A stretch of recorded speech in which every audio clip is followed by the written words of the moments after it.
Hi hello Pathanamthitta സീരിയലിൻ്റെ വരാനിരിക്കുന്ന കിടിലൻ എപ്പിസോഡാണ് കേട്ടോ പറയുന്നത്. അങ്ങനെ എല്ലാ സത്യങ്ങളും കനക നവ്യയോട് തുറന്നു പറഞ്ഞതിന് ശേഷം നവ്യ അനന്തപുരി തറവാടിലേക്ക് വരുന്നതും കാത്തിരിക്കുകയാണ് കേട്ടോ നമ്മുടെ ജലജയും അഭിയും.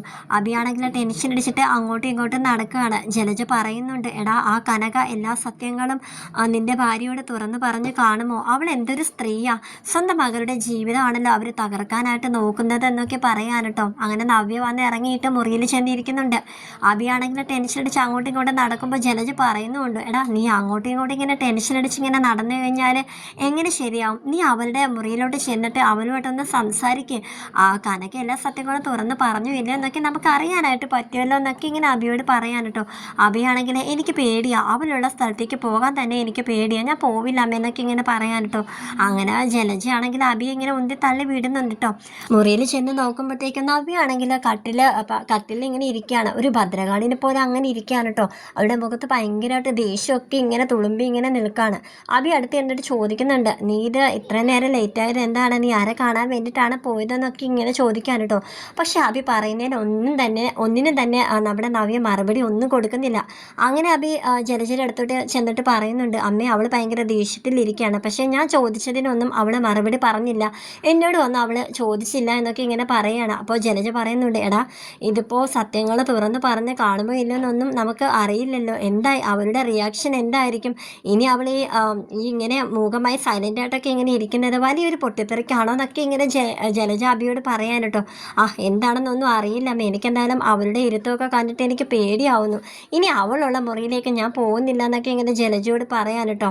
എടാ നീ മണ്ടത്തിലൊന്നും കാണിക്കാതെ, ഇനിയിപ്പോൾ അവിടെ അമ്മ അവളോട് സത്യങ്ങളൊന്നും തുറന്ന് പറഞ്ഞിട്ടില്ല എങ്കിൽ നീ കാണിക്കുന്നത് വലിയ കുഴപ്പമായിരിക്കും, അതുകൊണ്ട് നീ പഴയ പോലെ തന്നെ ഒന്നും അറിയാത്ത രീതിയിൽ അവളോട് പെരുമാറണം എന്നൊക്കെ ഇങ്ങനെ ജലജ പറഞ്ഞു കൊടുക്കാൻ കേട്ടോ അഭിയോട്. ഭയങ്കരമായിട്ട് പേടിച്ചിട്ടാണ് കേട്ടോ അഭി നവിയുടെ കൂടെ മുറിയിൽ അങ്ങനെ കിടന്നുറങ്ങിയത് രാത്രിയിൽ. അങ്ങനെ ഇടയ്ക്കൊന്ന് അഭി എണീറ്റ് നോക്കുമ്പോഴത്തേക്കും നവ്യ ഉറങ്ങാതെ ഇങ്ങനെ ബെഡിൽ ഇങ്ങനെ കുത്തിയിരിക്കുന്നതാണ് കാണുന്നത്. അങ്ങനെ അഭി നവ്യോട് ചോദിക്കുന്നുണ്ട്, നീ എന്താ കിടന്ന് ഇതുവരെ ഉറങ്ങിയില്ലെന്ന് ഇങ്ങനെ ചോദിക്കാൻ കേട്ടോ. അപ്പോൾ നവ്യ അഭിയുടെ മുഖത്ത് ഇങ്ങനെ രൂക്ഷമായിട്ട് ഇങ്ങനെ നോക്കുകയാണ് ഇങ്ങനെ ഉണ്ടായത്. അഭി അപ്പോൾ മനസ്സിലിങ്ങനെ വിചാരിക്കുകയാണ്, ദൈവമേ ഞാൻ അറിയാതെ ഒന്ന് മയങ്ങിപ്പോയല്ലോ, ഇവള് ഉറങ്ങിയില്ലായിരുന്നോ, ഇവളെന്നെ എങ്ങാനും എന്നെ ശ്വാസം പൊട്ടിച്ചെങ്ങാനും ഇനി എന്നെ കൊന്നു കളയുമെന്നൊക്കെ ഇങ്ങനെ പലതരത്തിലുള്ള പേടിയായിട്ട് ഇങ്ങനെ അവനിങ്ങനെ ഓരോന്നൊക്കെ ഇങ്ങനെ ആലോചിച്ച് കൂട്ടിയാണ് കേട്ടോ. അങ്ങനെ അഭി ഇനി എന്തായാലും ഇവൾ ഉറങ്ങുന്നത് വരെ എനിക്ക് ഉറങ്ങാനായിട്ട് പറ്റില്ല എന്നൊക്കെ പറഞ്ഞ് അങ്ങനെ ഇരിക്കുകയാണ്. പിന്നെ രാവിലെ തന്നെ നവ്യ എണീറ്റ് കുളിച്ച് പൂജാമുറിയിലേക്ക് കയറുന്നുണ്ട് കേട്ടോ.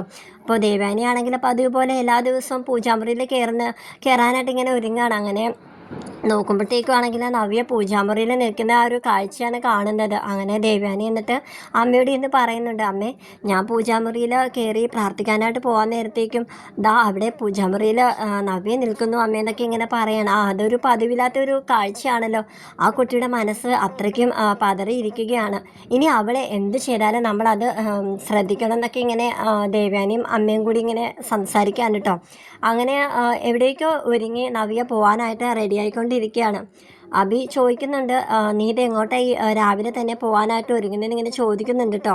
പക്ഷേ അതിനും അവൾ മറുപടി ഒന്നും പറയുന്നില്ല. താഴത്തോട്ട് ഇറങ്ങി വരുമ്പോഴത്തേക്കും ഹാളിൽ എല്ലാവരും ഇരിപ്പുണ്ട്. അവരും ചോദിക്കുന്നുണ്ട് നവ്യയോട് എങ്ങോട്ടാ പോകുന്നതെന്ന്. പക്ഷേ അവരോടും മറുപടി ഒന്നും പറയുന്നില്ല. നവ്യ നേരെ പോകുന്നത് ഡേവിഡിൻ്റെ അടുത്തേക്കാണ് കേട്ടോ. അതായത് DNA റിസൾട്ട് എന്തായെന്ന് അറിയാനാണ് നവ്യ പോകുന്നത്. അതെല്ലാം കൊടുത്തിരിക്കുന്നത് വിശ്വസ്തനായ ഡേവിഡിൻ്റെ കയ്യിലാണ് കേട്ടോ. അങ്ങനെ ഡേവിഡ് സാറിന് എന്തായി, റിസൾട്ടിൻ്റെ കാര്യം എന്തായി, അഭിയാണോ ചന്തുമോളുടെ കുഞ്ഞിൻ്റെ അച്ഛനതൊക്കെ ഇങ്ങനെ ചോദിക്കാൻ കേട്ടോ. അങ്ങനെ ഡേവിഡ് നവിക്ക് മറുപടി കൊടുക്കുകയാണ്. ആരാണ് നവിയോട് ഈ പച്ച കള്ളമൊക്കെ പറഞ്ഞു തന്നത്? ഞാൻ ഇത്രയും നാളും എനിക്ക് നവിയോട് ഒരു ആത്മബന്ധമുണ്ട്, കാരണം ഞങ്ങളുടെ ജ്വല്ലറിയെ ഒരു പരിധിവരെ ഇത്രയും മുന്നോട്ട് നയിച്ചത് നവിയും കൂടിയാണ്. അതുകൊണ്ട് നവിയോട് ഞാൻ ഒരിക്കലും കള്ളം പറയില്ല.